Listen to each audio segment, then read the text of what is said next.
தாம்பரம் ராஜாஜி சாலையில் இருசக்கர வாகனத்தில் ஹெல்மெட் அணியாமல் அஜாக்கிரதையாக கடக்க முயன்ற 3 பேர் மீது மாநகர பேருந்து மோதி தூக்கி வீசப்பட்ட காட்சிகள் சிசிடிவியில் பதிவாகியுள்ளது. இந்த விபத்தில் முருகன் என்பவர் உயிரிழந்த நிலையில் 2 பேர் படுகாயங்களுடன் மருத்துவமனையில் சிகிச்சை பெற்று வருகின்றனர்.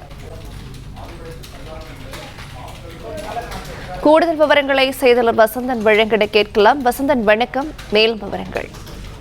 வணக்கம். சென்னை மேற்கு தாம்பரம் பகுதியில் இருசக்கர வாகனத்தில் ஹெல்மெட் அணியாமல் 3 பேர் சாலையை கடக்க முயற்சி செய்த பொழுது அரசு பேருந்து மோதி விபத்துக்குள்ளாகியுள்ளது. இதில் 2 பேர் பலத்த காயமடைந்த நிலையில் ஒருவர் உயிரிழந்துள்ளார். இந்த சம்பவத்திற்கான சிசிடிவி காட்சிகள் தற்சமயம் வெளியாகியுள்ளது. அதாவது 3 பேரும் சாலையை இருசக்கர வாகனத்தில் கடக்க முயற்சி செய்த பொழுது அதிவேகமாக அங்கிருந்து பேருந்து வந்ததை கவனிக்காமல் வேகமாக இவர்களும் சாலையை கடக்கும் பொழுது பேருந்தின் முன்பக்கமானது இருசக்கர வாகனத்தில் வேகமாக மோதியது.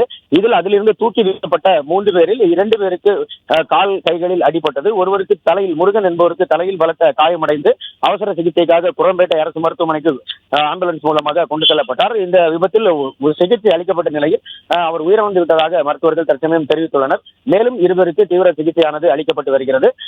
அஜாக்கிரதையாக சாலையை கடக்க முயற்சி செய்த பொழுது பேருந்து மோதி 3 பேர் விபத்துக்குள்ளாகியுள்ள சிசிடிவி காட்சிகள் தற்சமயம் வெளியாகியுள்ளது.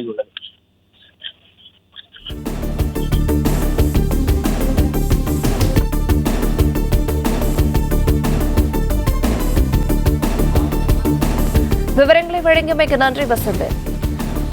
பிளே ஸ்டோர் மற்றும் ஆப் ஸ்டோரில் இருந்து பாலிமர் செயலியை QR கோடு மூலம் பதிவிறக்கம் செய்யுங்கள். செய்திகளை உடனுக்குடன் பெறுங்கள்.